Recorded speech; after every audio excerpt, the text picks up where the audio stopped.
cosa. Bueno, pongo a grabar. Vamos hasta las 7:30. Bueno, arrancamos con el parágrafo 5, ¿no? El ejemplo de 1. Y después dice, el niño, como haciendo referencia al ejemplo de 1, ¿no? Del parágrafo 1, emplea estas formas primitivas del lenguaje cuando aprende a hablar. ¿No? Está hablando del aprendizaje de hablar, no de un lenguaje simplemente, sino del aprendizaje del lenguaje, de la lingüisticidad, de la adquisición de la competencia lingüística, ¿no? El aprender a hablar.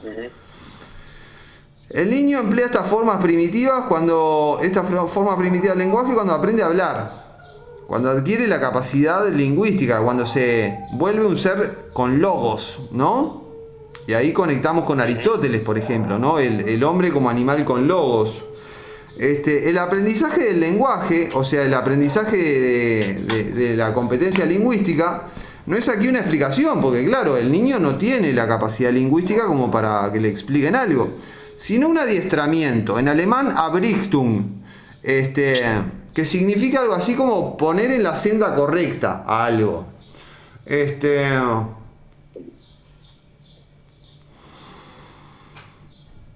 Y estábamos con esto, ¿no? El adiestramiento como lo que otorga la capacidad lingüística y la constitución lingüística del ser humano nuevo en la comunidad. Dice después en el parágrafo 6, podríamos imaginarnos que el lenguaje de 2, o sea, el juego de lenguaje de los albañiles, que es un juego de lenguaje, es un lenguaje primitivo, ¿no? Donde solo hay 4 oraciones que sirven como órdenes y 4 palabras. Y las órdenes son losa, viga, pilar, cubo, y las palabras son losa, viga, pilar y cubo. Y losa, viga y pilar y cubo se definen ostensivamente, y entonces este juego de lenguaje cumple con la imagen agustiniana del lenguaje, como digamos, Wittgenstein quería para aplicar su método de los juegos de lenguaje imaginarios a la imagen agustiniana del lenguaje. ¿Estamos de acuerdo? Sí. ¿Me siguen? Sí. Bueno, podemos imaginarnos que el lenguaje del parágrafo 2, o sea, el de los albañiles en su forma más básica, que tiene 4 órdenes, ¿no? Tenemos el albañil y su ayudante. El albañil grita losa y el ayudante va y le trae una losa. El albañil grita cubo y el ayudante, ¿no? Y eso es el juego de lenguaje, o sea, eso ya es un lenguaje para Wittgenstein. Es lo que llama un lenguaje primitivo. Y esto es muy interesante, ¿no? Porque significa que utiliza lenguaje en varios niveles. Porque, por ejemplo, llama al alemán lenguaje, pero también a lo que se utiliza en el parágrafo 2. Eso también es un lenguaje para Wittgenstein. ¿Entienden?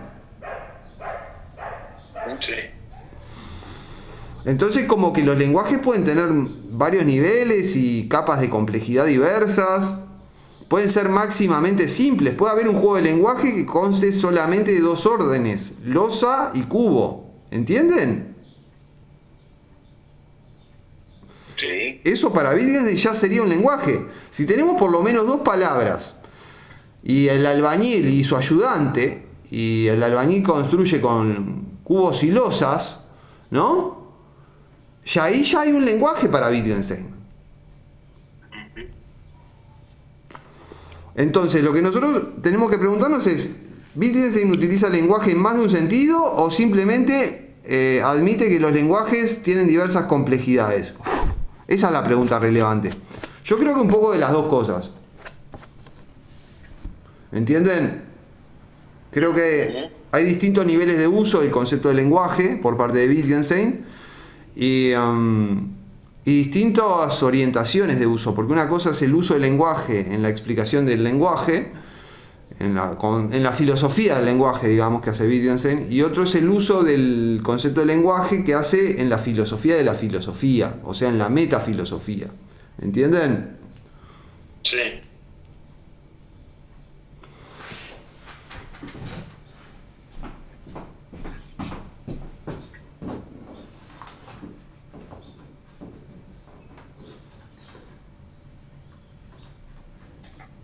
Porque recuerden que el método filosófico de Wittgenstein en las investigaciones es una forma de análisis lógico del lenguaje.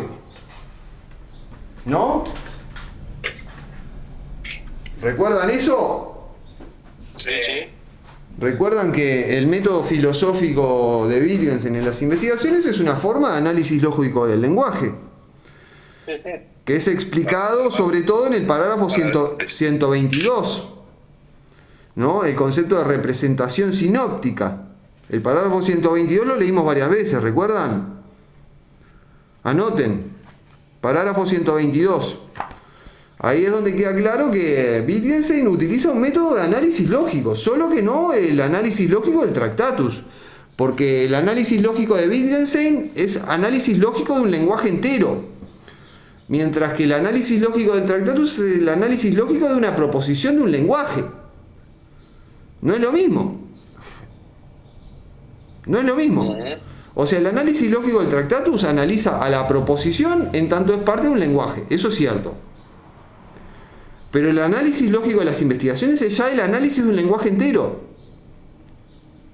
Porque no puede ser de otra manera el análisis lógico. Por eso, en el Tractatus el análisis lógico es descomposicional. Se descompone una proposición descomponiendo los signos complejos que contiene.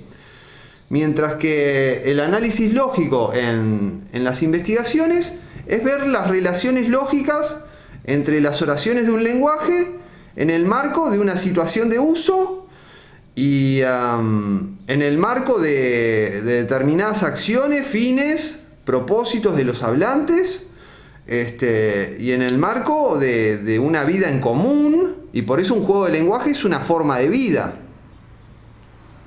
que está incrustada por roles sociales, por ejemplo, que ofrece cierto margen para la creatividad también, porque los juegos de lenguaje son dinámicos, no son objetos abstractos los juegos de lenguaje, eso tiene que quedar claro. Son objetos espaciotemporales, pero el problema que surge ahí es que un juego de lenguaje se puede repetir, y entonces ¿cómo se puede repetir si no es un objeto abstracto, ¿no? O sea, ¿cómo puede tener dos instancias, digamos, si no es un universal? El juego de lenguaje, digamos, planteado en términos canónicos de la metafísica clásica. Pero eso tiene una solución. Y es básicamente la idea de que el concepto de juego de lenguaje es una forma de representación, una Darstellungsform, del hecho de la regularidad de la práctica concreta del lenguaje. ¿Entienden? Determinados patrones en la práctica concreta del lenguaje se dan, y entonces a eso lo llamamos, lo representamos sinópticamente como la repetición de un juego de lenguaje, pero en realidad no hay un objeto abstracto que sea un juego de lenguaje y que después se concrete en distintas instancias. No, lo que tenemos es una regularidad que conceptualmente la conceptualizamos como la repetición de un juego de lenguaje. Y eso es nuestra Darstellungsform, nuestra forma de representación de una regularidad. ¿Entienden? Sí. Y en definitiva lo que hay es una regularidad en la conducta humana. En la cual hay reglas, por ejemplo. Pero las reglas no son cosas, eso es importante. Las reglas del lenguaje no son cosas.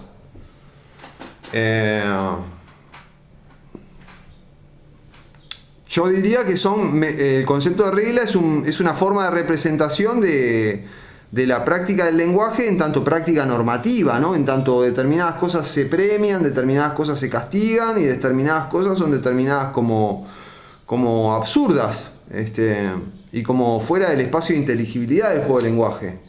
¿Entienden?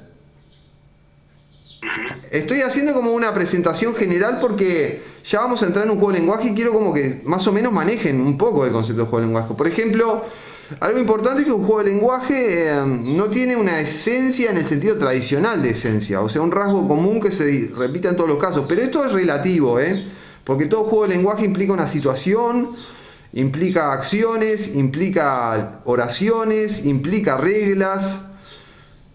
Entonces es complicado. Ahí como que Wittgenstein se contradice un poco, porque por un lado el concepto de juego de lenguaje es un concepto de parecidos de familia, pero por otro lado hay un común denominador entre los juegos de lenguaje.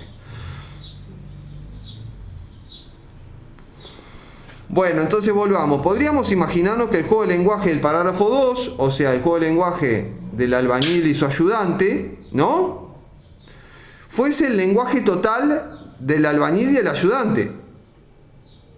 El lenguaje total, ¿no? Y hasta el lenguaje total de una tribu.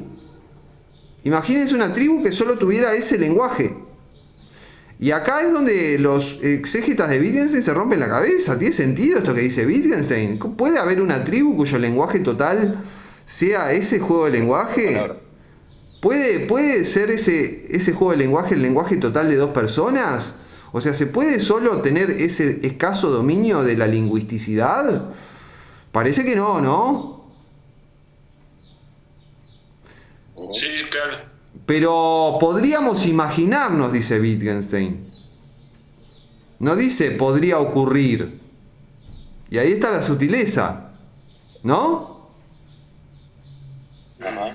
Wittgenstein no dice podría ocurrir que el lenguaje de dos fuese el lenguaje total de A y B. Y hasta el lenguaje total de una tribu. Wittgenstein no dice podría ocurrir que. ¿No? ¿Estamos de acuerdo? Sí. O sea, lo voy a anotar porque esta idea es buena. Pero lo plantea como una especie de experimento mental, el imaginarse eso como... No, está hablando de que podemos imaginarnos algo.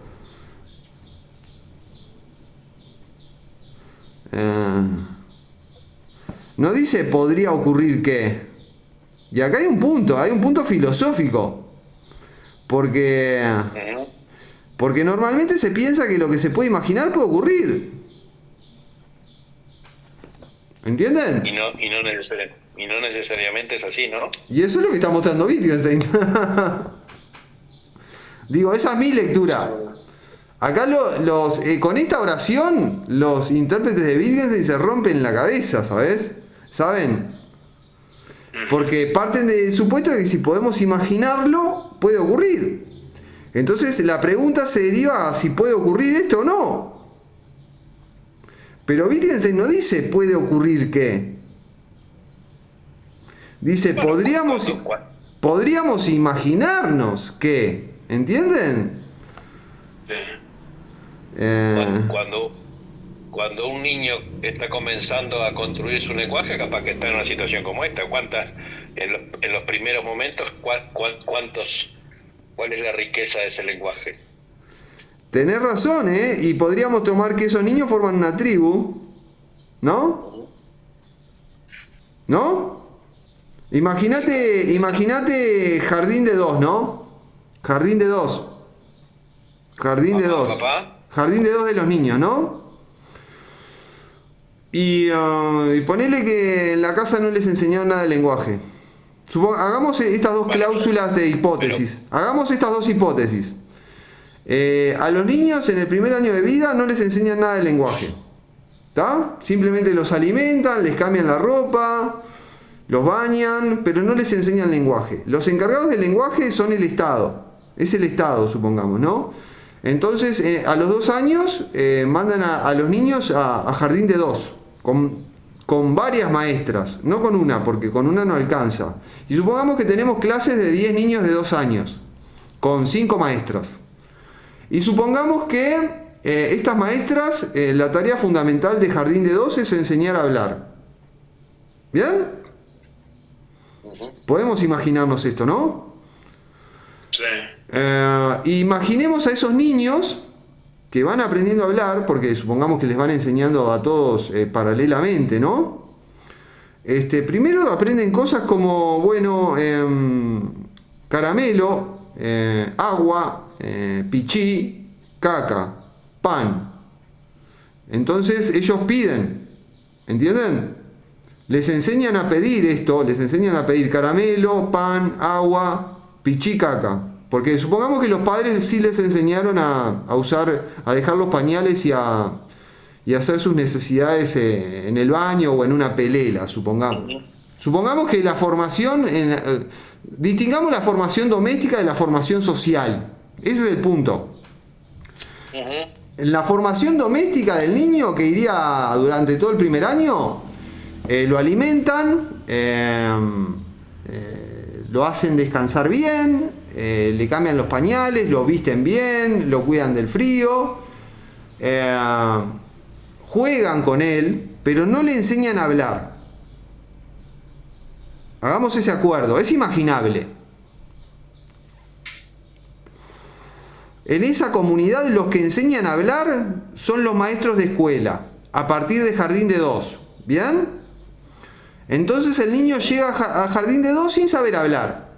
Y supongamos que en jardín de 2 las clases son como máximo de 10 niños de 2 años. Y tienen 5 maestras, o sea, 2 maestras por cada 2 niños, pero esas maestras forman un equipo. Y trabajan en equipo. ¿Bien? Entonces primero esas maestras les enseñan a pares de niños a usar las oraciones pan, agua, caramelo, pichí, caca. ¿Está? Les enseñan eso. Para que puedan después decir las oraciones porque quieren, por ejemplo, que le pongan la pelera para hacer pichí, o porque tienen hambre, o porque tienen sed, o porque quieren un caramelo, porque les gustan los caramelos. ¿Entienden? Sí, sí. ¿Está? Como ladrillo o la cuchara. Sí, o tal. exactamente. Pero acá nos estamos imaginando a alguien que no sabe nada del lenguaje. Por eso estamos pensando en la posibilidad de una tribu que, como lenguaje total, tuviera un lenguaje parecido al lenguaje 2. ¿Entienden?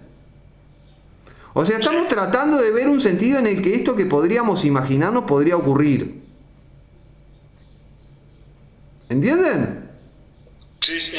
O sea, ya sabemos que podamos imaginar esto no implica que pueda ocurrir. Pero es posible que algo por el estilo pueda ser imaginado, pero pueda ocurrir. Y estamos tratando de ver cómo. ¿Entienden? Con este experimento de los niños de 2 años. Bueno, entonces las maestras les enseñan, ¿no? Cuando el niño, supongamos que hay una pelela a mano y el niño ya sabe usar la pelela. Entonces supongamos que va y la usa. Y la maestra le dice, no. Antes, no le dice antes pichí, después pelela y después lo sienta en la pelela, ¿me entienden? O sea, le hace un adiestramiento. Le enseña al niño primero pedir pichí y después sentarse en la pelela. Después que le dicen sí o algo por el estilo, le mueven la cabeza, supongamos. O lo ponen en la pelela directamente para no complicar el lenguaje, porque si ponemos sí o no, ya complicamos el lenguaje y queremos un lenguaje lo más simple posible, que sea un lenguaje de pan, agua, caramelo, pichí, caca, ¿ok? Entonces, el niño ya sabe usar la pelela. Entonces, cuando tiene ganas de hacer pichí, va y directamente agarra la pelela y se sienta. Entonces, lo que hace la maestra es sacarlo de la pelela, le dice pichí y lo pone en la pelela. Y ahí el niño, después de varias ocasiones, lo que hace es, cuando quiere hacer pichí, va y le dice a la maestra pichí, y la maestra va y lo pone en la pelela. ¿Entienden? Y ahí el niño aprendió a dar una orden. ¿Bien? Y después supongamos que ella maneja las 5 órdenes. Pan, agua, caramelo, pichí y caca. Y a través de este tipo de adiestramiento para cada caso, ¿no? El niño cuando tenía hambre y hay pan ahí, iba, lo agarraba y comía. Pero la maestra le dice, lo agarra, le hace soltar el pan, le dice pan y se lo da. ¿Entienden? O sea, el mismo tipo de adiestramiento. El niño va y hace algo porque ya sabe hacer, pero no sabe hablar. ¿Entienden? Esto es lo que estamos tratando de imaginar. Que sabe hacer cosas. Porque ya le enseñaron a comer, por ejemplo. Sin enseñarle a hablar, le enseñaron a comer. Le dieron pan, le mostraron que el pan es alimento. Después, cuando el niño tenía hambre y estaba jugando ahí con los juguetes en la cosa, le dejaban un pancito y el niño instintivamente iba y se lo comía porque ya sabía que eso era comida, ¿no? El niño ya sabe hacer cosas. Entonces supongamos que en esta situación hay pan ahí, y hay agua, y también hay caramelo, y hay pelela. Entonces el niño cuando tiene hambre va y agarra el pan, y la maestra, para enseñarle la orden pan, le saca el pan de la mano, le dice pan, y le da el pan. Entonces el niño, tras varias ocasiones, y viendo a los demás niños también, ¿no? Porque uno no aprende solo, uno aprende en una comunidad.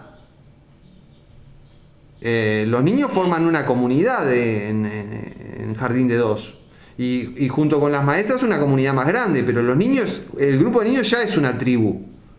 ¿Está? Entonces supongamos que tras este adiestramiento la meta de Jardín de 2 es que aprendan estas 5 órdenes. Supongamos eso. Y que en Jardín de 3 Y supongamos que en vez de jardín de 2 años es jardín de 6 meses. O de 8 meses, 9 meses. Supongámosle. Ahí. Como para hacerlo más verosímil nuestro experimento mental. Entonces tendríamos un lenguaje. Aquí tendríamos una tribu, ¿no? La tribu de los niños de 2 años de esa escuela. De jardín de 2. Cuyo lenguaje total es un lenguaje como el del parágrafo 2. ¿Entienden? Y tendríamos personas para las cuales su lenguaje total sería un lenguaje como el parágrafo 2. Entonces lo que Wittgenstein plantea puede ocurrir, pero que podamos imaginarlo no garantiza que pueda ocurrir. ¿Entienden? O sea, puede ocurrir bajo determinadas condiciones muy especiales, como las que imaginamos. ¿Entienden? O sea, bajo condiciones muy especiales, un lenguaje como el de 2 puede ser el lenguaje total de 2 personas y hasta de una tribu, pero en condiciones muy especiales. Pero a la vez vale que, aunque podamos imaginarnos esto, eso no garantiza que pueda ocurrir, porque por ejemplo, para seres adultos como nosotros, no puede ocurrir que nuestro lenguaje total sea un lenguaje como el de 2, porque nuestras formas de vida ya tienen una complejidad que requiere muchísimo más lenguaje, porque si de otro modo no es posible. O sea, yo cómo podría haber comprado este libro y cómo esto podría ser un libro para mí si yo no tuviera el concepto de dinero, no tuviera el concepto de libro, no supiera leer, no supiera lo que es una librería, no supiera tomar un ómnibus, no supiera decirle gracias al que me vende un boleto, no supiera pedirle a alguien que le dé el asiento a una abuela.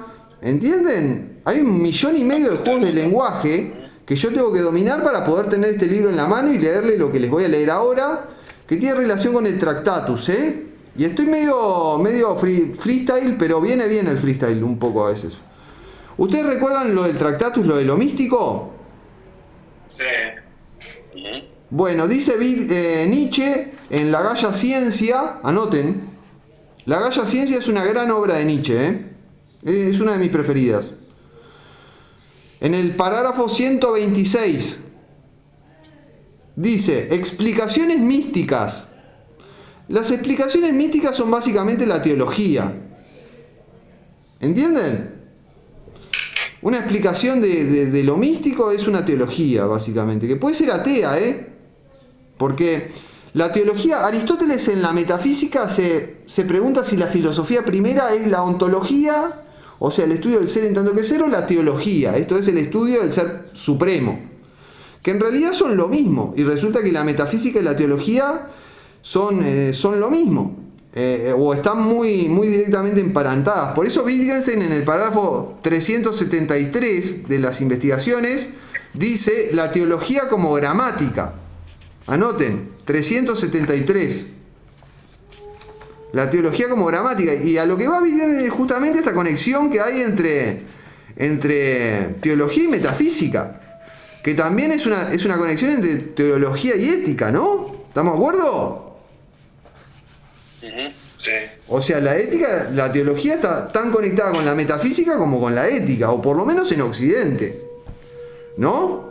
Ya desde los griegos, ya desde Homero, ¿no?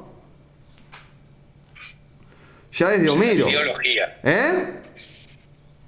La teología, decís. Claro, ya desde Homero, o sea, de toda nuestra tradición occidental, ya desde Homero, Platón, Aristóteles, la teología y la ética están unidas.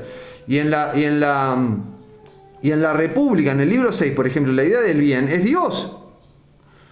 Y la idea del bien es una idea ética y además tiene una función metafísica, ontológica fundamental, y es que sin ser usía es la fuente de la usía. ¿Saben lo que es usía? Es la idea, básicamente. Sí. Es la idea.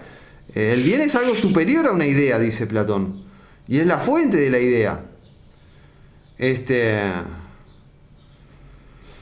La superusía. Hiperusía, ¿no? Hiperusía. Hiperusía. En griego. Sí, ahora no tengo el texto en griego. Yo esto todo lo estudié durante muchos años en griego. Creo que lo estudiamos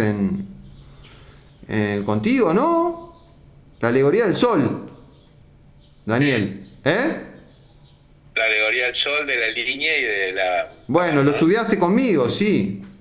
Bien. ¿No? O sea, la idea de usía, la idea del bien es fuente de la usía y del conocimiento, del nous, de la noesis, ¿no? Que es como el sol, ¿te acuerdas? Pero sin ser usía y sin ser cognoscible, en el sentido de las ideas. O sea, el conocimiento y la idea del bien, que es la noesis, es el punto culmine del desarrollo del nous en la dialéctica, ¿no? Es la visión de el bien, y eso es inefable, es místico. ¿Entienden que la vinculación entre mística, teología, ética y metafísica viene ya desde Platón? ¿Entienden? Y siempre se repite la idea de inexpresabilidad. ¿Entienden? Porque además el bien no puede tener definición, porque si tuviera definición no sería lo supremo. ¿Entienden? Sí. Ajá. Y entonces y si tuviera definición sería captable lógicamente. Pero no es captable lógicamente y por eso es inefable. El desarrollo último de la noesis, de la culminación del nous, no es un razonamiento, es una iluminación. Es como ver al sol directo con los ojos, ¿entienden? No es ver que este árbol es verde porque la luz del sol me lo muestra así y se dan ciertas condiciones. No, ahí sí interviene la luz del sol para que haya conocimiento de la idea, ¿entienden? Pero el bien mismo no puede ser conocido como sí puede ser conocida la idea de número, por ejemplo. ¿Entienden? Porque es condición de todo conocimiento, es lo trascendental. Ya las ideas platónicas son trascendentales. Y el bien, que es condición trascendental de las ideas, es lo súper trascendental, podríamos decir. Y esto conecta con el Tractatus, Daniel, tú que tienes que hacer un trabajo al respecto, podrías agarrar la alegoría del sol, por ejemplo. Que yo lo señalé en la clase sobre ética, ¿te acuerdas? Sí, por eso, sí. O sea, ya ahí te doy una idea para tu trabajo, creo que... Y viste que subí sobre un libro de James sobre la mística. Y hay otro artículo muy bueno de Bertrand Russell, te recomiendo que anotes, Daniel, Misticismo y Lógica. En un libro que se llama así, Misticismo y Lógica. Misticismo y lógica.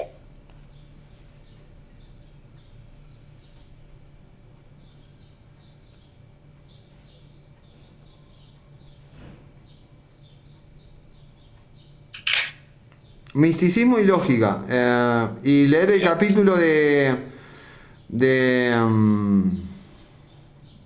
Pero hoy miré el material de Eva y no. Lo último que hay ahí es unas notas tuyas sobre solipsismo. No puede ser, Daniel, Yo me voy a fijar, pero yo subí ese material. No lo soñé como cantan Los Redondos, ¿viste? Sí. ¿Te gustan Los Redondos? No, yo miré, lo miré hoy, digamos, para actualizar un poquito el material, y está el último material que está cargado en Eva. No, yo subí este material, después me fijo. Pero ¿te gustan Los Redondos, Miguel? Daniel. ¿Te gustan Los Redondos? Sí. No lo soñé. ¿Conoces esa cosa, no? Esa parte, ¿no? No lo soñé, Daniel, yo subí eso, Daniel. Así bueno, que... Pero se ve que entonces, no sé... Yo no cometí ningún error, a eso voy. Bueno, sigamos. Ahora vamos a Nietzsche, ¿no? Estamos con lo místico, la relación entre mística, teología, y a través de la teología con la metafísica y la ética, ¿no? Y eso con el Tractatus. Lo que está último cargado es William James, misticismo. A eso hacía referencia. Eso está. Está perfecto, bajalo. El libro es exquisito, es una gran influencia del Wittgenstein joven. Está documentado en una 600 carta páginas, Russell. 600 páginas, Luciano. No, pero imprimí solo las conferencias sobre Te dije, misticismo. ya no compro bananas verdes, ¿viste? Entonces, ¿Cómo? No, pero te dije solo las conferencias sobre misticismo.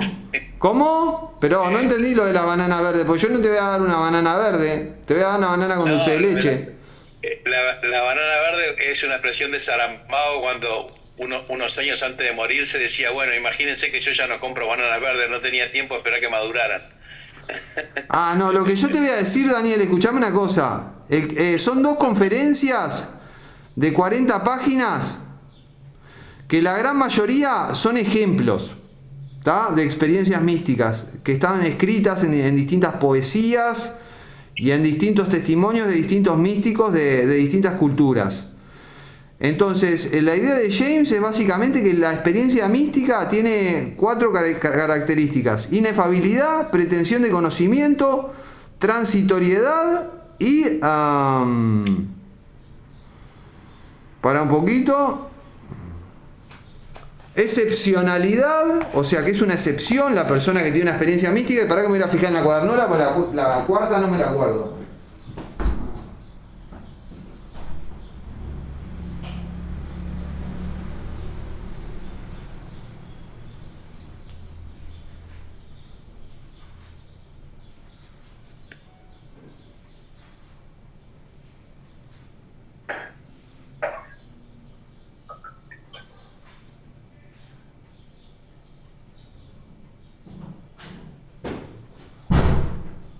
Bueno, la cuarta característica es pasividad. O sea, William James a la experiencia mística y usa, por ejemplo, el ejemplo de Wittgenstein, ¿no?, de que exista el mundo, ¿no? Tiene 4 características según William James. La inefabilidad, o sea que uno puede tener una experiencia mística, pero no puede expresarla, no puede explicarla. Que es básicamente la experiencia de la presencia de Dios, ¿no? Después, inefabilidad, pretensión de conocimiento. El místico pretende que conoce algo en la experiencia mística. Después, transitoriedad, que es simplemente que dura poco, pero se puede repetir hasta el punto de calar muy fuerte en la forma de vida, y eso es lo que me pasa a mí. Yo soy un místico. Yo trabajo algo que llamo la multidimensionalidad. La multidimensionalidad es una compartimentación de la conciencia en distintos flujos de conciencia, que algunos son objeto de atención y otros no, pero todos están trabajando a la vez. Y esto incluso cuando uno duerme. Entonces, todos esos flujos de conciencia están pensando en algo, y la atención va de uno a otro, y a veces puede abarcar 2 y a veces 3, pero en fin, eso depende. Depende de cuánto uno haya desarrollado la atención y depende de cuánto uno haya desarrollado los flujos de conciencia. Y entonces hay un nivel, hay un flujo de conciencia mío que es místico, es oración. Yo estoy en un constante estado de oración, ¿entiendes, Daniel? Soy místico. Pero todos somos místicos en realidad, porque no podemos evitar a la teología. Incluso el ateo es místico. Eso es lo extraño. Incluso el ateo tiene sus... Sí, a mí me sorprende porque a William James lo tenía registrado fundamentalmente por el pragmatismo, y que tenga esta para mí son cosas que como que no van necesariamente juntas, ¿no? Pero debe ser producto de mi ignorancia. Lo es, sí. William James es uno de los pensadores más importantes de los últimos tiempos, junto con Wittgenstein, Frege, Russell, Davidson, ¿quién más? No quiero decir Rorty. Lo que pasa es que yo conozco mucho analítico, ¿no? Heidegger, Gadamer, Husserl, Marx es súper importante, ¿no? Pero bueno, no nos desviemos. Estábamos con lo místico. Pero te recomiendo también el artículo de Russell, Misticismo y Lógica. ¿Bien? Sí. Y estábamos con lo místico, la relación con lo religioso, y a través de eso con la teología como racionalización o explicación de lo místico, o fundamentación de lo místico, si se quiere. y la relación de la teología con la metafísica y con la ética y por lo tanto con toda la filosofía. Y por eso tiene sentido cuando Aristóteles se pregunta si la filosofía primera no es la teología, ¿no? Y en realidad él va a llegar a que sí, que tanto la ontología como la teología son la filosofía primera, porque no son cosas disociables. El estudio del ser máximo, del ser en sí, digamos, Dios, ese es la base del estudio del ser en general para Aristóteles. Pero leo lo que dice Nietzsche, y va muy en la línea del Tractatus. Las explicaciones místicas pasan por profundas, o sea, parecen profundas. La verdad es que no son ni siquiera superficiales. ¿Entienden? O sea, las explicaciones místicas parecen profundas, pero la verdad es que no son ni siquiera superficiales, porque no son explicaciones en absoluto. ¿Entienden? Y esto conecta con el Tractatus. No hay una explicación mística posible en el lenguaje para el Tractatus. Solo hay un sentimiento místico, ¿no? Wittgenstein no niega que hay un sentimiento místico. ¿Estamos de acuerdo, Daniel? En el Tractatus. Sí. No lo niega. Como en la ética. Tampoco en la ética tampoco lo niega, ¿verdad? Habla de la tendencia mística, de la tendencia hacia lo ético y hacia Dios, ¿no? Y él dice... Como algo, como una actitud frente a eso, ¿no? Él dice en la conferencia que es algo que él tiene personalmente. Yo también lo tengo, en buena medida gracias a Wittgenstein, pero yo ya... A ver, yo soy de formación católica apostólica romana. Voy a estudiar la licenciatura en teología en el obispado de Montevideo. Pero como libre pensador, para mí Dios, les explico, es el cuantificador existencial. Yo defino a Dios como el cuantificador existencial. Dios no es una cosa, es el ser de las cosas. Y no se puede decir que Dios existe o que Dios no existe. Es la condición de la existencia, o es la existencia misma. ¿Entienden? No tiene sentido discutir si existe o no. No se puede discutir si existe el cuantificador existencial. No tiene sentido. Y yo lo identifico con el cuantificador existencial, una concepción muy lógica de mi parte, ¿no? De Dios. Pero bueno, el punto es este, y acá le gané a Wittgenstein, le gané a todos los teólogos de toda la historia, ¿no? Se dan cuenta que con esto que dije le gané a todos. Y hasta es ateo lo que acabo de decir. O sea, le concedo mucha cosa al ateo. Cuando el ateo dice, no, yo no voy a afirmar que Dios existe, yo le digo, está perfecto, no afirmes que Dios existe. Porque no tiene sentido decir Dios existe. Porque es decir algo así como existe, existe. Y Parménides dice esto en el poema. Dice, es. ¿Entienden? Sí. Es, dice. Que se traduce como hay ser, pero en realidad lo que dice en griego es. ¿Entienden? Sí. Que no es lo mismo que decir yo soy el que soy, como dice, ¿no? Como dice a Moisés Elohim, ¿no? Elohim a Moisés le dice yo soy el que soy. Ve y dile a Israel que yo soy el que soy, te manda. ¿Entienden? Cuando se le aparece con la zarza. Pero ahí ya Dios es una cosa. Es un yo. ¿Entienden? Entonces, un poco usando la idea de la diferencia ontológica de Heidegger, ¿no? Que el ser no es lo mismo que el ente y que el ser no es un ente. Yo llegué a esta conclusión de que el Dios es el cuantificador existencial. Y ahí tenemos la diferencia ontológica clara. O sea, el cuantificador existencial no es un ente. ¿Estamos de acuerdo? Sí. No es una cosa, a eso voy. Pero bueno, Nietzsche dice, las explicaciones místicas...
Hola.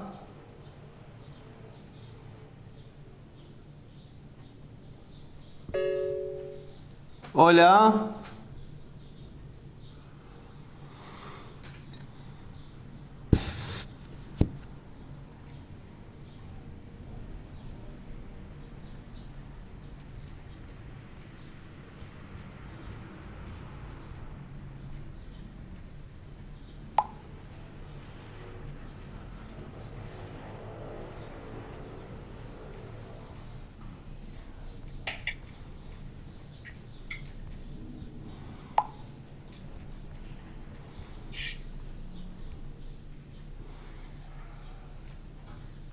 Ya voy, Adrián.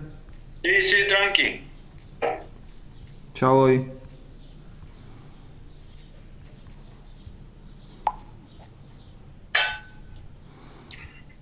¿Todo bien, che? Todo bien, todo bien. ¿Estás Sí, pasándola bien? sí. ¿Estás pasándola bien? Sí, espectacular. Estamos filosofando, ¿te das cuenta? Sí, sí. Filosofar es esto, ¿eh? Sí, sí, sí. Y es un poco, viste, que hay que hacer esto. A veces Sí, hay que pensar en el sentido del pensamiento vivo. sí, claro, claro. Pensar no es 2 más 2 es 4. Pensar es dudar, cambiar de tema, Sí, claro. volver a un tema inicial. Es, Sí, sí. no es 2 más 2 es 4, digamos. Sí, claro. Claro, claro. Bueno, vamos hasta las 7:30 seguro. Como guste. No, querido, por favor, para mí es un gusto. Em,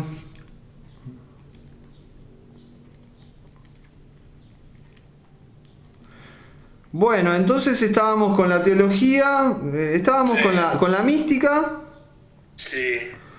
de ahí la teología como ciencia de la mística, pongámosle, y después la relación con la metafísica y con la ética y por lo tanto con la filosofía entera por parte de la teología, ¿no? Y en ese sentido tiene mucho sentido que Aristóteles se pregunte si la teología no es la filosofía primera. Y yo diría que sí es la filosofía primera incluso para el ateo. O sea, y el ateo es una forma de místico. Porque sentir que Dios no existe es un sentimiento místico. Sí. ¿No?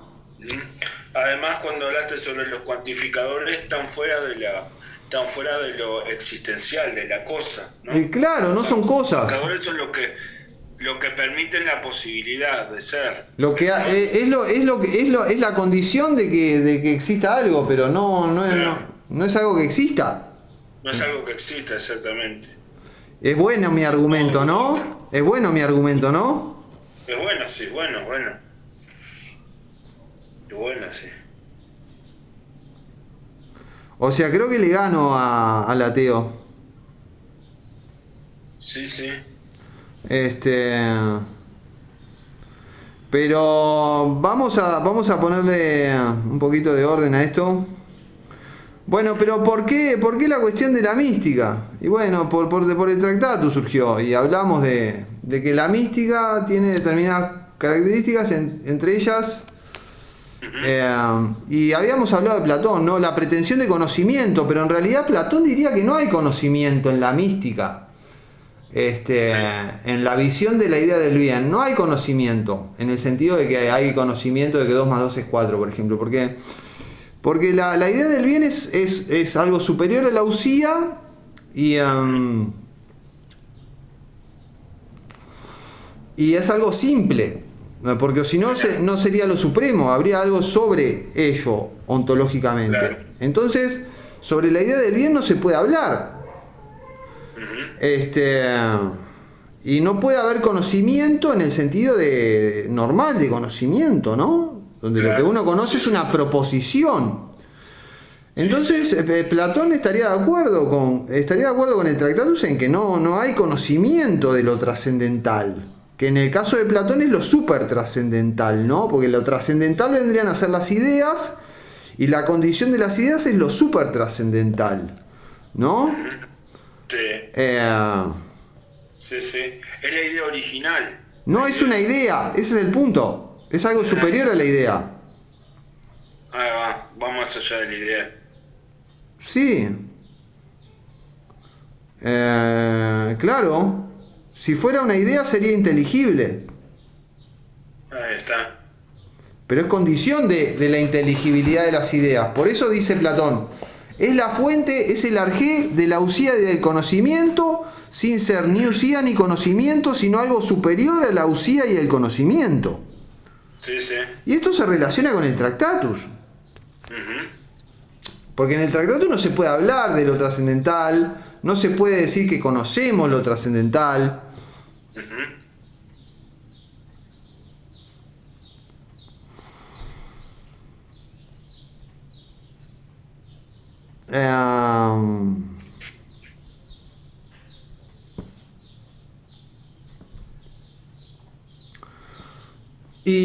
Creo que también con sobre la certeza, en el sentido de que creo que en sobre la certeza Wittgenstein defiende que el conocimiento es solo posible en relación a proposiciones bipolares, ¿sabes?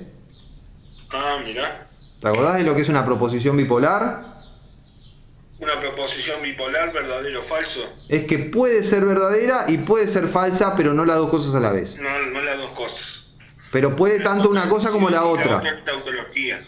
Claro, y por eso si es verdad es una verdad contingente, ¿no? Es una verdad de hecho, no una verdad a priori. Sí, sí, sí. Exacto. Entonces ahí habría una continuidad interesante entre el Tractatus y Uncertainty, que es la idea de que el conocimiento solo se aplica a proposiciones bipolares. Ujú. Porque las famosas proposiciones bisagra, las hinge propositions, no son proposiciones bipolares. Son proposiciones que se fijan como verdaderas, por estipulación. Como por ejemplo, Claro. todos los días sale el sol. O sea, si esa idea, que es una idea empírica, no estuviera fija Ujú. como verdadera, y no por los hechos, sino por una convención, el concepto de sol no tendría sentido. Y yo no podría decir, conozco que el sol en este momento causa una temperatura de tantos grados en este punto de Montevideo. ¿Entiendes? Yo no podría usar el concepto del sol si no aceptara la proposición bisagra que dije antes. Porque no tendría el concepto de sol. Claro. Pero te das cuenta que el sol sale cada mañana, es una proposición empírica, no es una proposición lógica como soltero es igual varón no casado, Sí, sí, sí. que es una definición. Las proposiciones gramaticales en las investigaciones son las proposiciones lógicas, en un sentido filosófico de la palabra, y son definiciones básicamente de palabras. Las proposiciones hinge, las proposiciones bisagra, también son definiciones, pero son proposiciones empíricas. Claro. Y ahí hay una diferencia, ¿no? Que te hace dudar qué tan distinta es una proposición gramatical de una hinge proposition, pero algo de distinto tienen. Porque Wittgenstein dice, por ejemplo, una proposición gramatical puede resultar de que una proposición empírica se tome como definición, ¿no? Sí. Y algo parecido ocurre con las proposiciones bisagra. Ujú. Y voy a ir al parágrafo. Bueno, no es necesario, pero esto lo dice, esperen un minuto. Lo dice en el parágrafo...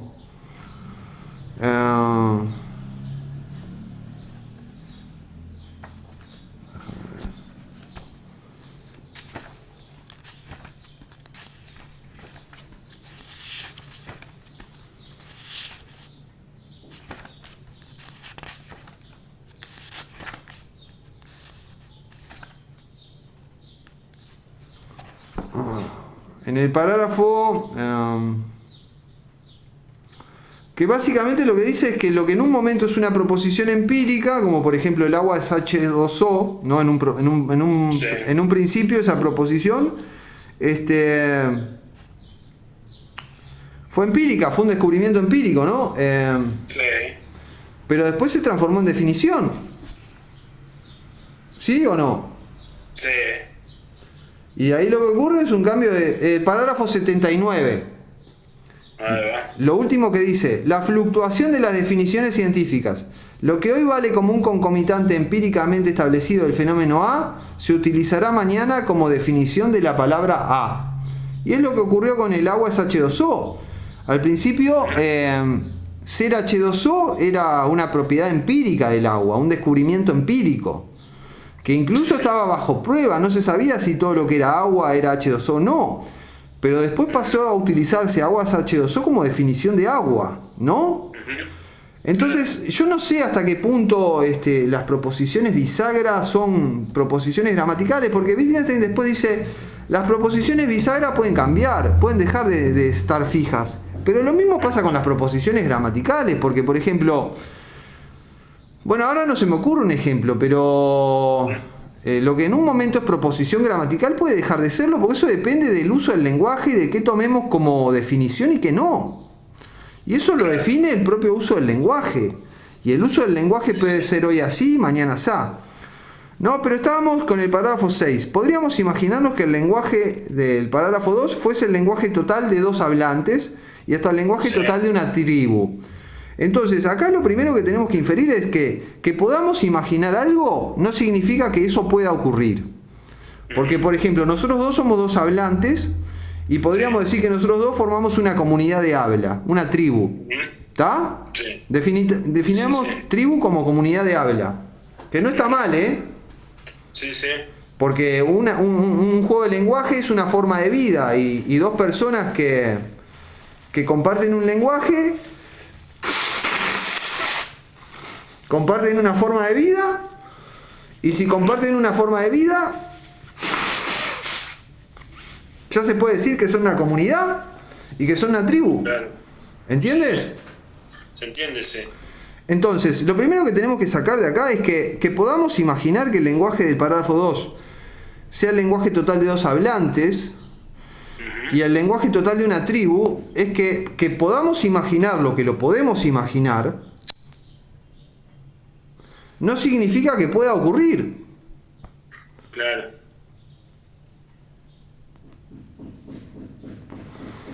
Y esto es un argumento contra una tesis muy arraigada en la filosofía moderna contemporánea, y es que lo que podemos pensar, lo que podemos imaginar, puede ocurrir. ¿Entiendes? Sí, claro, sí, sí, sí. Y que lo que es inimaginable, inconcebible, es contradictorio y por lo tanto no puede ocurrir. Es tomar a la pensabilidad como criterio de posibilidad, básicamente. Claro. ¿Entiendes? Sí, sí, sí, sí. Lo que Wittgenstein hablaba sobre el hipopótamo en la... ¿no? No recuerdo. Que podría haber un hipopótamo en el cuarto. Ah, no me acuerdo, no me acuerdo. Con Wittgenstein, con Russell. Ah, sí. Ah, sí, en una discusión. Sí, en una discusión. Sí. Bueno, no conozco todo, ¿eh? Omnisciente no soy. Sí. Gracias. ¿Me puedes explicar un poco más de ese ejemplo? Y dice que, bueno, entonces Russell en una forma de enseñanza directa buscaba por abajo y movía los objetos para ver si encontraba el hipopótamo. Entonces le decía que no, estaba equivocado, que era imposible.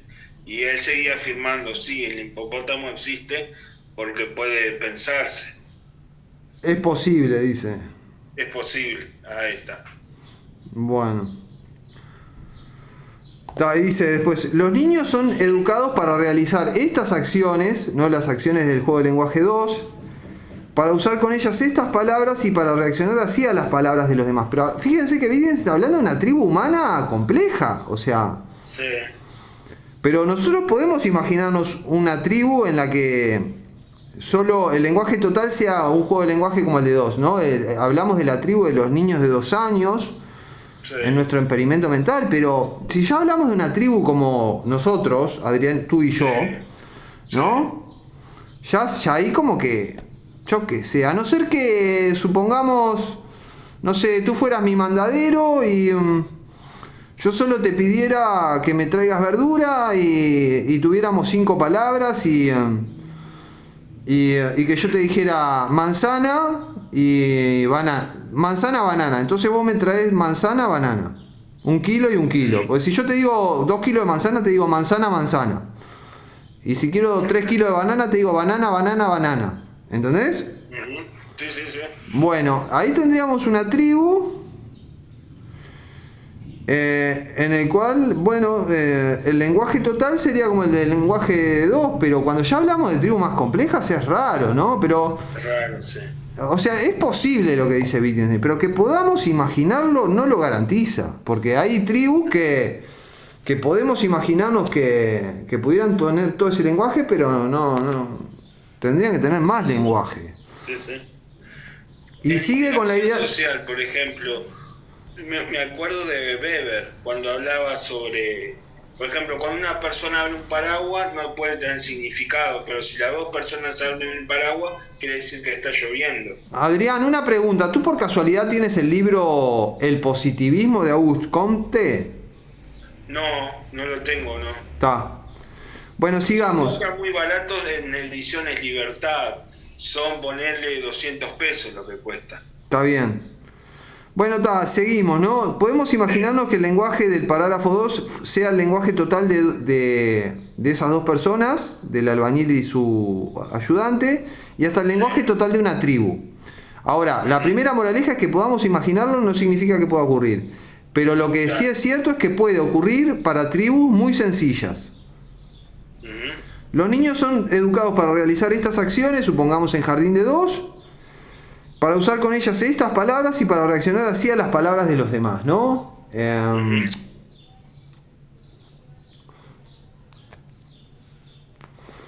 Supongamos que los niños, las maestras construyen, no sé, un edificio de legos y hay 4 tipos de legos, ¿no? Uno lo llamamos pilar, otro losa, otro cubo y otro viga. Y entonces los niños de jardín de 3, ahora supongamos jardín de 3, las maestras les enseñan, les enseñan a obedecer la orden losa, ¿no? Y es que traigan un tipo de lego a la maestra y la maestra lo pone en el castillito, ¿entienden? Sí, sí, sí. Y ahí tendríamos una tribu donde ya no son solo los niños, sino también las maestras. Claro. ¿Entienden? Y aquí como que se reproduciría la idea del lenguaje, del juego de lenguaje del parágrafo 2. Tenemos alguien que manda, ¿no? Un rol social, y otro que obedece, otro rol social, ¿no? Ahí está. Tendríamos el albañil y el estudiante y el ayudante. Las albañilas serían las maestras que construyen un edificio de legos y les ordenan a los niños que traigan tal o cual lego, ¿no? Entonces los niños son educados para realizar estas acciones, por ejemplo, traer tal lego, para usar con ellas estas palabras y para reaccionar así a las palabras, ¿ok? Entonces podemos imaginarnos lo que nos dice Wittgenstein. Efectivamente. Sí, sí, sí. Y ahora entra en el adiestramiento, que ya expliqué bastante lo que era el adiestramiento, ¿no? Sí, hablamos, sí. Una parte importante del adiestramiento, dice Wittgenstein, consistirá en que el instructor, la maestra, señale los objetos, por ejemplo, un tipo de lego, dirija la atención del niño, ¿no? El niño tiene que prestar atención y a esto obedece, Sí. y pronuncia a la vez una palabra, la instructora, ¿no? Dice, le muestra, le llama la atención, porque los niños saben dirigir la atención y esto lo saben instintivamente. Por ejemplo, si yo a un niño le hago así, hacia un objeto, va a mirar al objeto, no va a mirar a mi dedo. Sí, sí, sí. Y esto es una reacción natural que los hombres tienen. Si nosotros hacemos así a un gato, el gato va a quedar mirando mi mano, no lo que señalo. Sí, sí. ¿Entienden? Eso sucede porque tenemos conciencia. No, es anterior a la conciencia, porque los gatos también tienen conciencia. Sí, sí. Solo que una conciencia que tiene una estructura natural de otro tipo. Porque los gatos no son animales que obedezcan órdenes. Por ejemplo, Claro. decirle a un gato, anda a comer. Sí, sí, sí. ¿Tenés gatos? Sí, no, pero no No obedecen órdenes. obedecen órdenes, exactamente. De última, lo que pueden tener es una reacción que sea de acuerdo con una orden. Si uno le dice anda a comer y le muestra un palo, pero va a comer no por obedecer la orden, sino por miedo. Sí, sí, sí. ¿Entienden? Entonces, el niño le hacen así y no se queda mirando la mano, sino que mira lo que se le muestra. Sí. O sea, sabe obedecer órdenes humanas básicas. Y esto podríamos decir que nace del instinto de supervivencia, porque el niño tiene un conocimiento instintivo de que depende de los adultos y que necesita integrarse a la comunidad con los adultos para poder sobrevivir. ¿Entienden? Y por eso el niño puede ser adiestrado. Sí.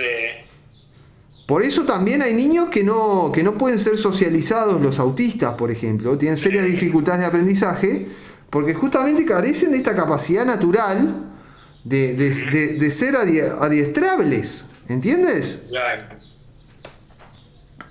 Sí, sí, sí. O hay cosas más graves que el autismo, ¿no? El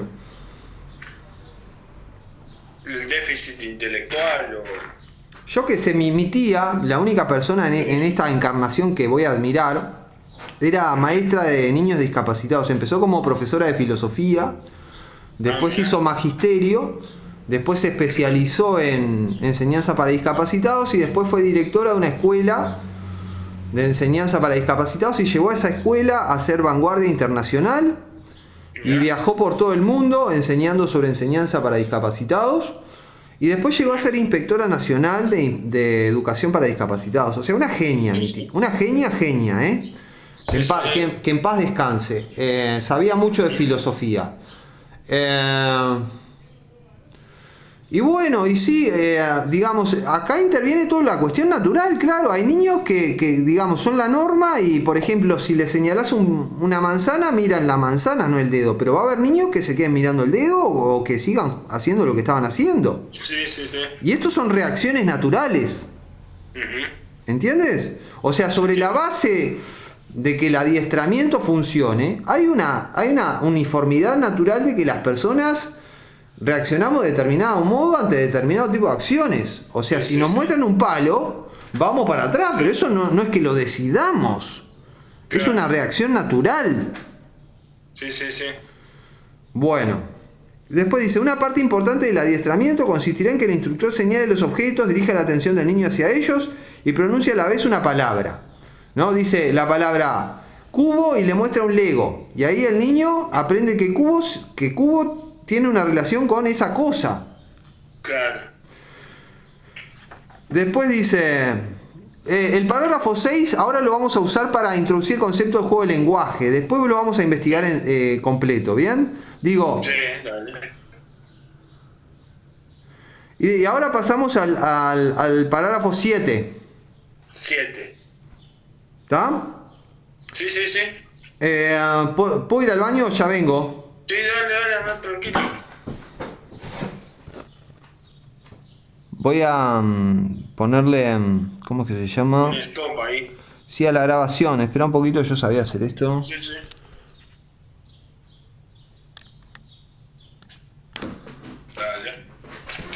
Dale. Entonces, lo que tenemos, volvamos al parágrafo 6, ¿no? Sí. Al 5. Tenemos la idea de formas primitivas del lenguaje y del lenguaje primitivo. El niño, cuando aprende a hablar, cuando adquiere la competencia lingüística, cuando se vuelve un ser lingüístico, un ser con logos, emplea estas formas primitivas del lenguaje, estos lenguajes primitivos, ¿no? Sí, sí. El aprendizaje del lenguaje no es una explicación, porque claro, está adquiriendo la competencia lingüística y no se puede aprender a través de explicación, porque para aprender a través de explicación uno ya tiene que tener la competencia lingüística, ¿no? Claro, sí, sí. Sino claro. que es un adiestramiento. Y ya abundamos sobre lo que es eso. Y después dice, en el parágrafo 6, podríamos imaginarnos que el lenguaje del parágrafo 2, o sea, el lenguaje del albañil y su ayudante, fuese el lenguaje total del albañil y del ayudante. Y hasta el lenguaje total de una tribu. Y acá decimos, sí, podemos imaginarlo, pero no puede ocurrir. Pero después vimos que en determinadas tribus muy sencillas puede ocurrir. Y después agrega Wittgenstein que los niños son educados en esta tribu para realizar estas acciones, para usar con ellas estas palabras y para reaccionar hacia las palabras de los demás. Y ahí hablamos de las maestras como constructoras de castillos de Legos, ¿no? Y que les enseñan a los niños a, cuando le dicen cubo, traer tal tipo de Lego, cuando le dicen pilar, traer tal otro, y ahí tenemos una tribu donde están las maestras, Donde están los niños, las maestras dan órdenes, los niños las cumplen. ¿No? Los niños son educados para realizar estas acciones, para usar con ellas estas palabras y para reaccionar así a las palabras de los demás. Después dice, una parte importante del adiestramiento es que el instructor, la maestra, señale, por ejemplo, una pieza de Lego, dirija la atención del niño hacia ellos, que esto es una reacción natural, ¿ok? Porque uno no es adiestrado para obedecer, uno obedece por naturaleza, porque uno tiene un conocimiento instintivo de que uno es un ser dependiente y que tiene que integrarse a la comunidad de adultos para poder sobrevivir. Y ahí trabaja el instinto de supervivencia, que es una forma de conocimiento, ¿no? Yo siempre digo que la razón es un desarrollo del instinto de supervivencia y que cuanto más inteligente una persona es porque tiene un instinto de supervivencia más agudo. Claro. ¿Entiendes?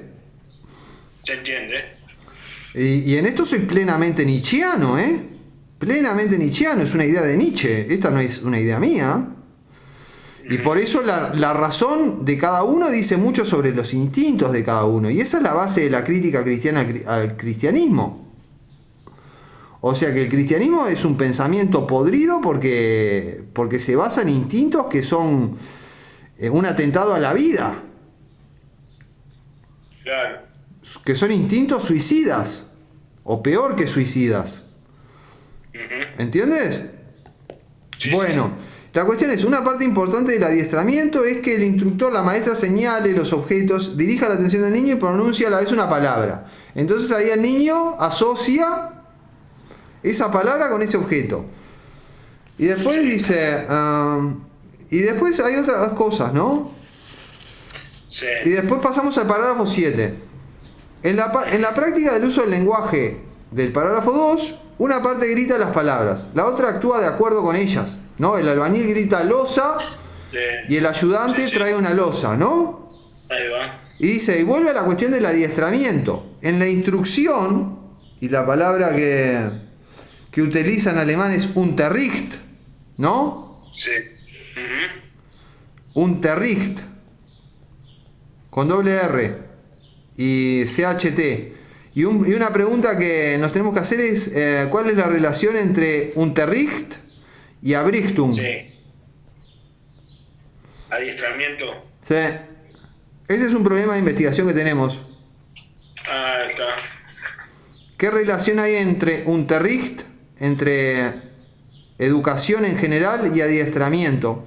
Yo creo que el adiestramiento es la forma básica de la Unterricht. Y creo que toda Unterricht en última instancia se apoya en el adiestramiento.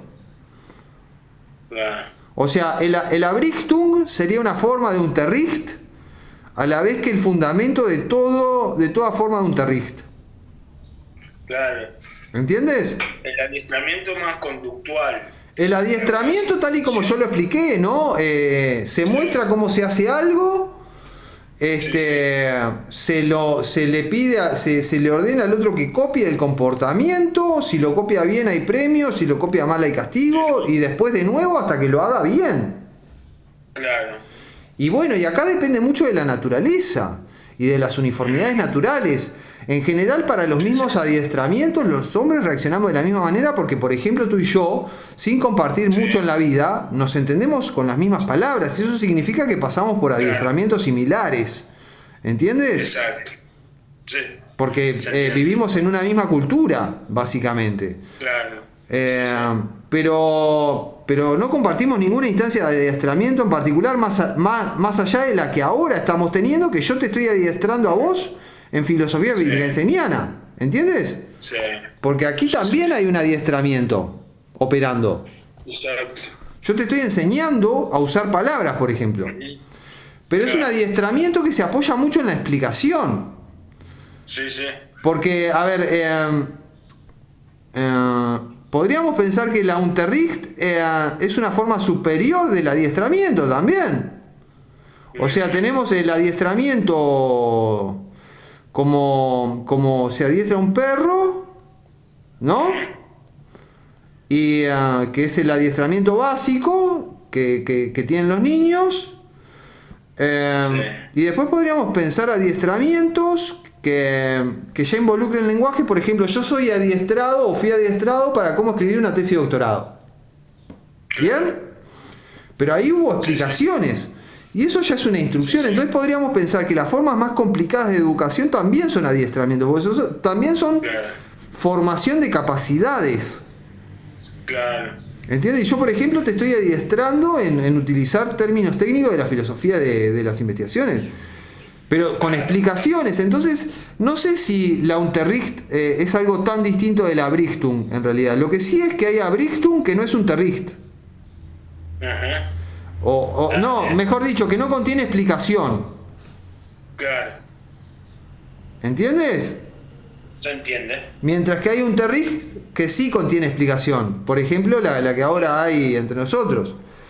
Entonces, y ahora estamos en el parágrafo 7, ¿no? Y está hablando ya no de Abrichtung, sino de instrucción, de Unterricht. Y está presuponiendo que la Unterricht en el lenguaje de 2 es Abrichtung. Entonces está presuponiendo que la Abrichtung es una forma de Unterricht. ¿Entiendes? Sí. Leo de nuevo. Parágrafo 7. En la práctica del uso del lenguaje 2, una parte grita las palabras, la otra actúa de acuerdo con ellas. En la instrucción, Unterricht, en el lenguaje se encontrará este proceso. Y ahora pasamos a eso. Pero acá Unterricht, cuando dice en la instrucción, en el lenguaje, dice im Unterricht der Sprache.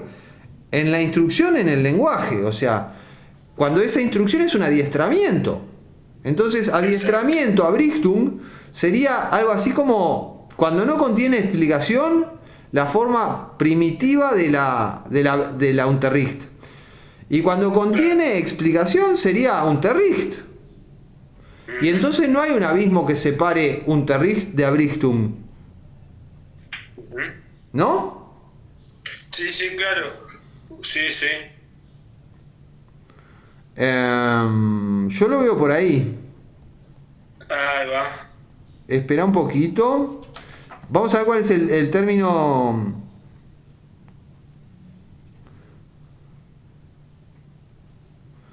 El término alemán para. Capaz que también como tomar conciencia de lo que se hace. Espera un poquito. Quiero ver cuál es el término técnico que usa para explicación. Ahí está. En el parágrafo 5.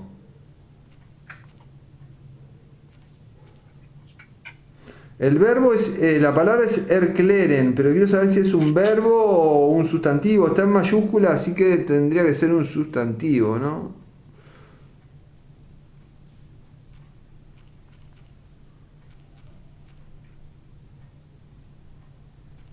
Dame un minuto. Así lo hacemos bien, ¿viste? Sí, sí.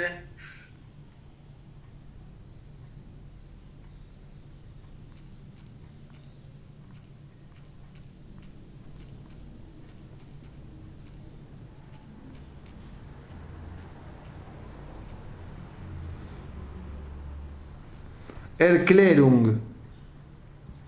Se escribe KL con diéresis, o sea, dos puntitos. URUNG. O sea, el punto es este. Hay Abrichtung que implica Erklärung, que implica explicación. Y es, por ejemplo, el adiestramiento que te estoy dando ahora sobre qué significa la palabra Erklärung. ¿Bien? Sí. Y hay adiestramiento, Abrichtung, que no implica explicación, que es, por ejemplo, paradigmáticamente, el adiestramiento en aprender a hacer pichí en la pelela, o no sé. Supongamos que se puede enseñar a hacer pichí en la pelela sin usar palabras. Que se puede, ya lo pensamos hoy. Pero también el adiestramiento que nos da la capacidad de hablar es un adiestramiento que no implica explicaciones, ¿bien? Pero el adiestramiento puede incluir Erklärung. Y cuando incluye Erklärung, como ahora es el caso, tenemos Unterricht. Y ya en el parágrafo 7 se dice que el adiestramiento es una forma de Unterricht. Sí. De educación, de instrucción. Pero acá quiero señalar que la instrucción, la educación y el aprendizaje y todo lo demás para Wittgenstein es básicamente es una cuestión práctica, ¿no? Es aprender a hacer cosas, es adquisición de competencias, ¿no? Exacto. Y esto es pragmático por parte de Wittgenstein, ¿no? Aprender es aprender a hacer.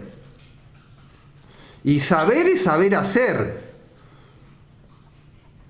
¿Entendés? Sí, sí, sí. O sea, vemos la Sí. cuestión del protagonismo de lo práctico eh,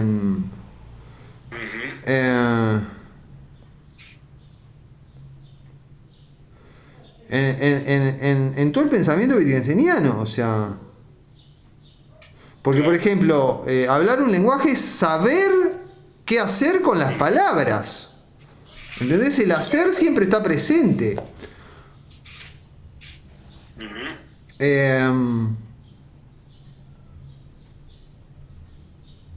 ¿No? Sí, sí, claro.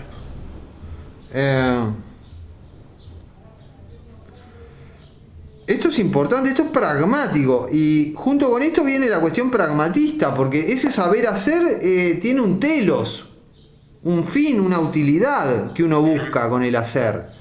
Entonces, el hacer es tal siempre y cuando sea útil. Y esto es un criterio pragmatista. Seguro. Por eso Wittgenstein en el parágrafo 5 dice que ver el significado de las palabras es ver la finalidad y el funcionamiento de estas. Y eso es pragmático, pragmatista.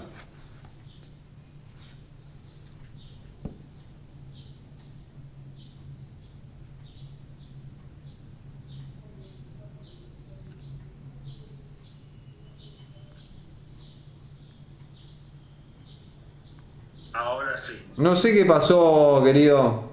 Quedó medio congelada la imagen. Bueno, la cuestión es que Wittgenstein hace una vinculación entre aprender y aprender a hacer, entre conocer y saber hacer, y entre hablar y saber hacer con palabras. Claro. Esto es importante, ¿no? Y el protagonismo del hacer en toda la filosofía wittgensteiniana, o sea. De ahí entra lo pragmático y lo pragmatista, porque el hacer es siempre un hacer para. Y es un hacer para una utilidad. Entonces, eso es un criterio pragmatista. Si no hay una utilidad, no hay un hacer. Si yo no logro nada con lo que hice, no hice nada. Sí, sí. Por ejemplo, si voy a pescar y no pesco ningún pescado, no pesqué. Sí, sí. ¿Entiendes? Claro. El Sí, criterio sí, que sí. yo haya logrado algo. Claro. Para poder decir yo pesqué, tengo que haber pescado. ¿No? Exacto. Sí, sí. Entonces, tengo que haber hecho algo y haber obtenido algo. Y entonces acá vemos que pescar se aplica en función de hacer algo y en función de lograr algo, en función de conseguir una utilidad. Y esto es pragmatista, es una forma pragmatista de usar el verbo pescar. ¿Entiendes? Bueno, esto Wittgenstein lo generaliza a todo el lenguaje. Claro.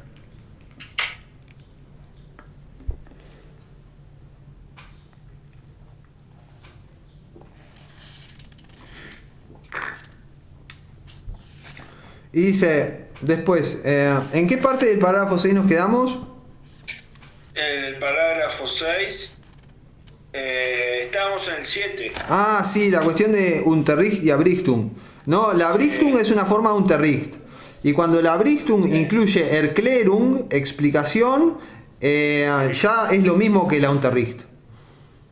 Porque toda forma de Unterricht sería Abrichtung. Está. Esa es la conclusión. En la práctica del uso del lenguaje 2,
Hola.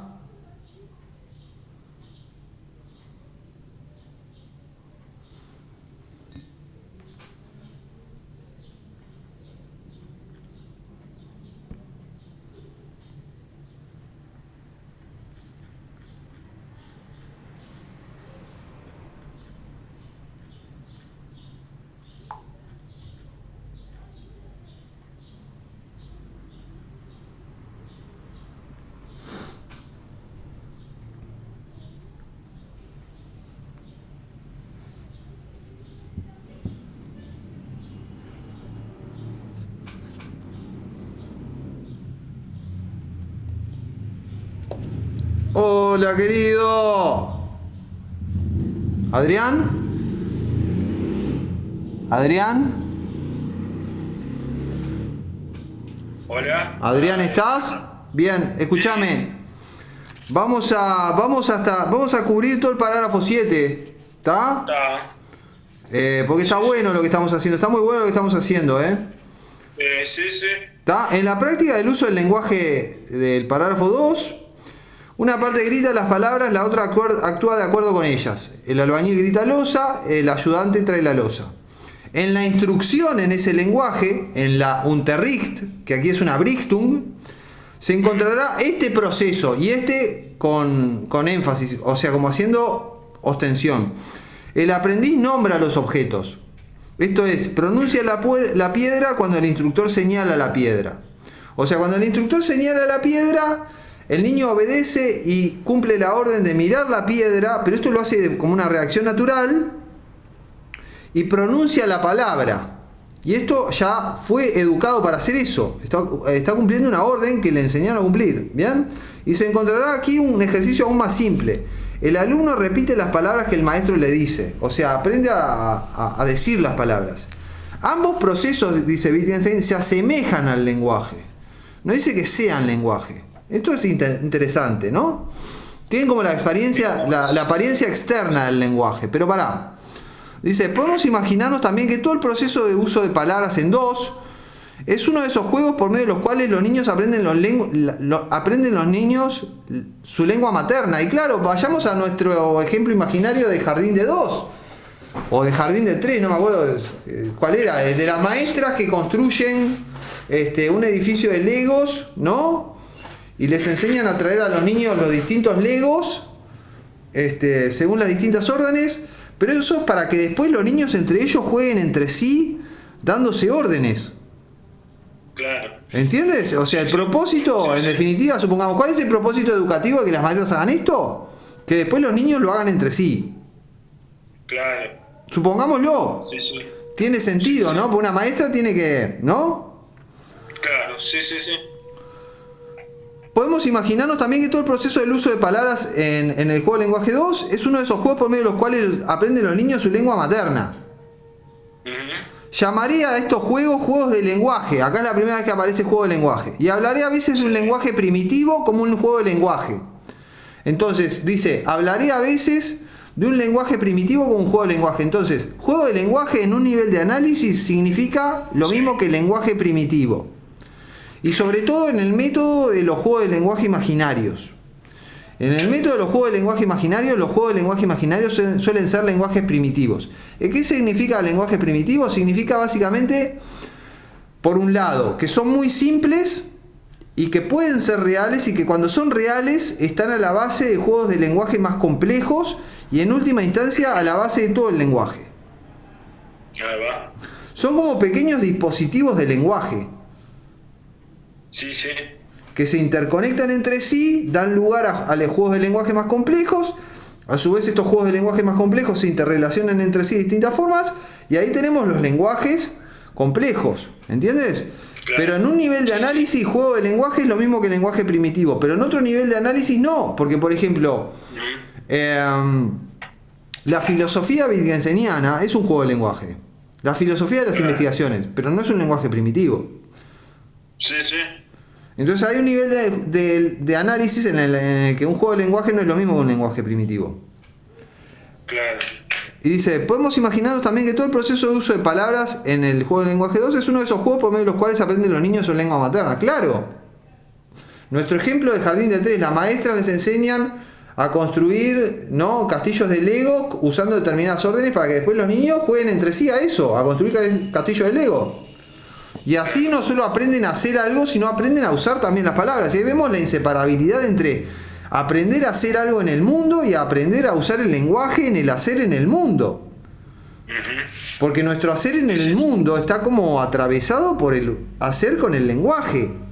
Y por eso el hacer con el lenguaje es una forma de vida que se relaciona con acciones. Dice, llamaré a estos juegos de lenguaje. Y hablaré a veces de un lenguaje primitivo como un juego de lenguaje. Y por eso a veces. Dice, los procesos de nombrar las piedras y repetir las palabras podrían llamarse también juego de lenguaje. Y dice, piensa en muchos usos que se hacen de las palabras en juegos en corro. Y la palabra alemana es Regenspielen. Un Regenspiel es como la rueda, por ejemplo, o el Antón Pirulero. Son lenguajes de juego. Lenguajes de juego, por ejemplo, el Antón Pirulero, ¿no? Cada uno elige un instrumento, yo elijo la guitarra, ¿no? Y se canta la canción. Y en un momento pasa algo y el juego tiene esa lógica, ¿no? Eso es un Regenspiel. Dice, llamaré también juego de lenguaje al todo formado por el lenguaje y las acciones con las que está entretejido. Y acá llegamos a una primera noción de qué es un juego de lenguaje. Y con esto terminamos hoy. Una definición. Una primera noción. Vamos por partes. Una primera noción. Antes nos dio ejemplo de juego de lenguaje, ¿no? Eso ya es definir juego de lenguaje. Decir, esto es un juego de lenguaje es una definición. Una definición ostensiva, extensional, pero es una definición. Claro. Porque significa esto y cosas similares son juegos de lenguaje. ¿Entiendes? Exacto. Sí. Bueno, pero aquí dice, llamaré también juego de lenguaje al todo formado por el lenguaje y las acciones con las que está entretejido. Espera un poquito. Me voy a fijar qué significa una palabra alemana.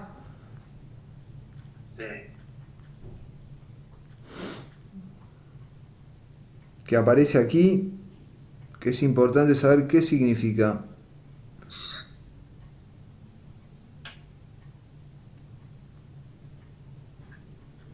La palabra Tätigkeit.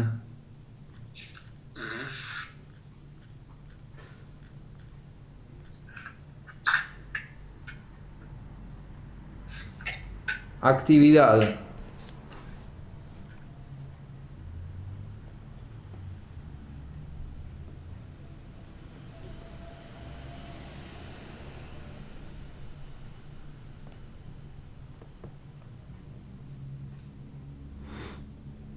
Tätigkeit, ¿la ubicás en el texto alemán? Se estaba viendo eso. Significa actividad, ocupación, tarea.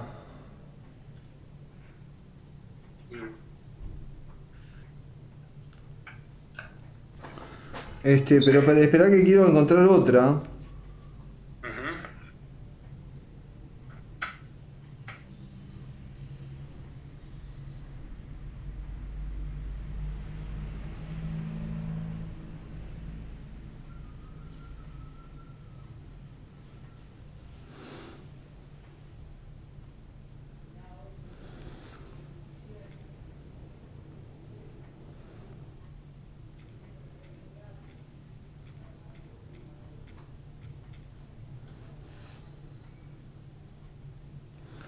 Claro, en el parágrafo 7, en lo que estamos leyendo, ¿no? La última oración, dice, en alemán dice, te lo traduzco, te lo castellanizo un poco, ¿no? Un juego de lenguaje es un Ganze,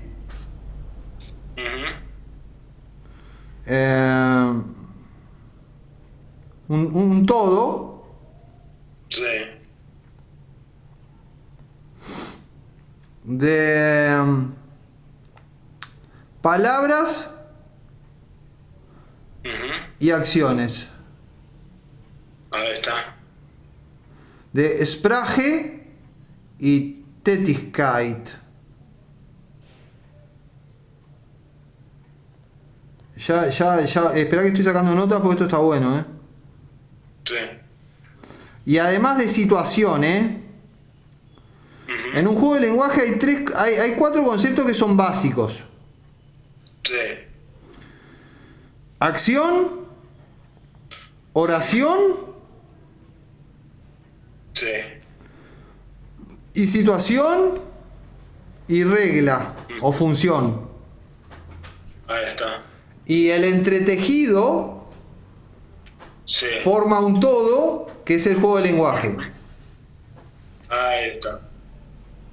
Un juego de lenguaje es un todo, una agance de palabras, acciones y reglas.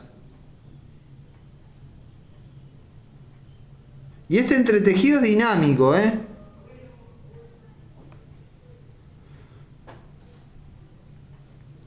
Entonces acá ya tenemos una primera noción de juego de lenguaje. Un juego de lenguaje es un todo formado por palabras y acciones en las que en este todo las palabras y las acciones están entretejidas. ¿Estamos de acuerdo? Sí, sí. Además pone énfasis en las acciones. Claro, pero también en las palabras, ¿eh? Pero acá no es que una cosa sea más importante que la otra, sino que están a la par. Ah, sí, sí, a la par. O sea que hablar es parte de hacer. O una forma de hacer, o un medio para hacer, o algo que está involucrado con el hacer. O sea... ¿no? Sí, claro, sí, sí. Está en la base de la acción. Y la situación, y las reacciones naturales, y el adiestramiento, y la vida gregaria, y un montón de cosas, ¿no? Claro, sí, sí. Y esto que tenemos acá, ¿no? Que un juego de lenguaje es un todo de palabras y acciones entretejidas, viene a ser como una definición parcial de juego de lenguaje. Claro. Y la otra definición más o menos tal de juego de lenguaje está en el parágrafo 23. Ahí va. Y Wittgenstein dice: la expresión de juego de lenguaje debe poner de relieve que hablar un lenguaje forma parte de una actividad o de una forma de vida. Y ahí se usa la palabra Lebensform, ¿no? Un juego de lenguaje es una forma de vida. Y esto implica situación. Y después da una definición extensional de juego de lenguaje dando muchos ejemplos. ¿Entiendes? Sí, sí, se entiende, sí.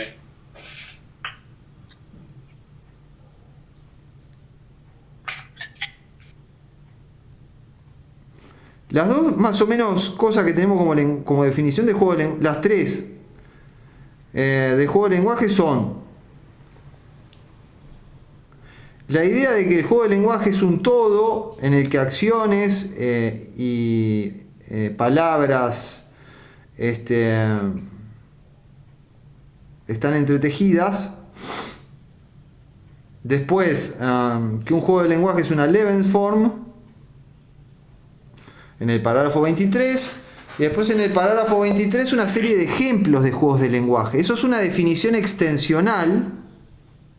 Como cuando decimos, por ejemplo, los miembros del taller de lectura de las investigaciones son Adrián, Diego, Daniel, Ivana, Luciana,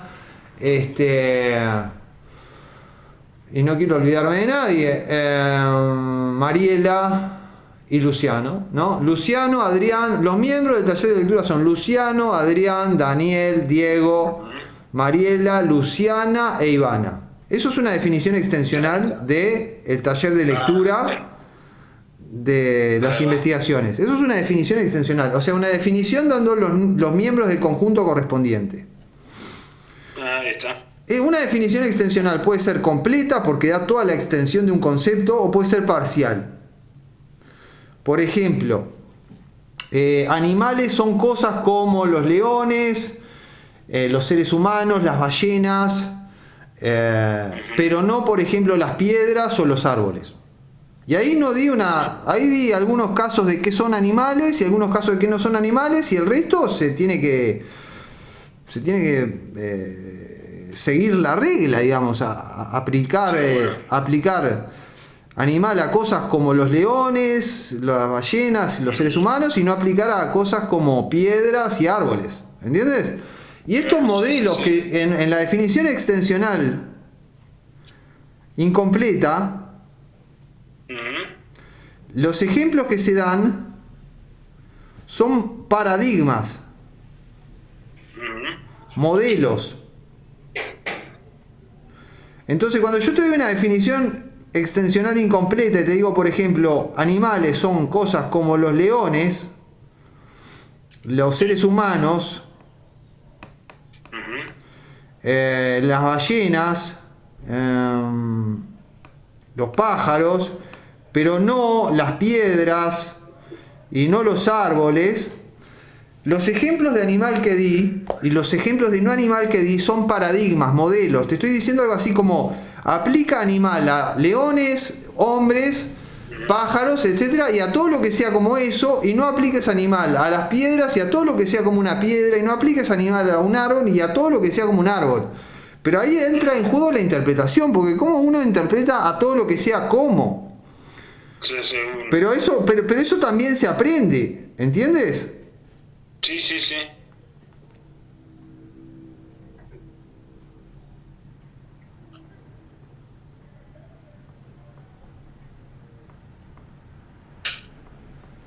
Porque bueno... Era Tomás Kuhn el que hablaba sobre la distinción entre patos y gansos, ¿no? No sé. La madre le señalaba al niño, le decía todo pato, pero la madre le señaló el ganso y ahí habían gansos y patos.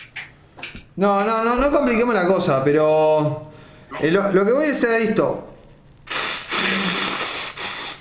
Como para pasar un poco en limpio, ¿no? Llegamos al concepto de juego de lenguaje. Un juego de lenguaje, en el parágrafo 7, una definición parcial. Es un todo en el que tenemos acciones y palabras entretejidas. ¿Bien? Y esto en una situación. Y el otro concepto importante es la función de las palabras en la dinámica del juego de lenguaje. Y esta función es siempre un para qué, qué logro, porque es pragmatista Wittgenstein. Y después en el parágrafo 23 se nos dice otra definición parcial: un juego de lenguaje es una forma de vida. Y después en el parágrafo 23 se nos da una definición extensional de juego de lenguaje. Una definición extensional es una definición mediante ejemplos. Una definición extensional puede ser completa. Por ejemplo, si yo defino el taller de lectura de las investigaciones que tenemos, y lo defino extensionalmente de forma completa, diría: se compone de Luciano, Daniel, Adrián, Diego, Ivana, Mariela y Luciana. Esta es una definición extensional completa porque enumero todos los miembros del conjunto, ¿bien? Pero puedo hacer una definición extensional incompleta. Por ejemplo, puedo decir: un animal es un león, un ser humano, una ballena, un pájaro y todo lo que sea como eso, y no es una piedra y nada que sea como eso, y no es un árbol y nada que sea como eso. Entonces, cuando yo doy una definición extensional incompleta, no solo doy ejemplos, sino que los ejemplos funcionan como paradigmas. ¿Qué quiere decir como paradigmas? Que funcionan como modelos, porque todo lo que sea como un león también es un animal. Entonces se usa al león como un modelo de un animal. ¿Entiendes? Sí, lo entiendo. Bueno, pero lo importante es que, bueno, llegamos a la noción de juego de lenguaje.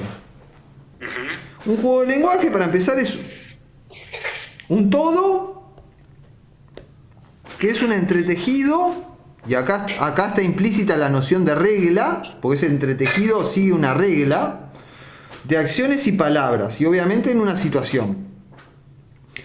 Y después tenemos en el parágrafo 23 que otra definición parcial, y es que se indica el género de cosas que es un juego de lenguaje. Un juego de lenguaje es una forma de vida.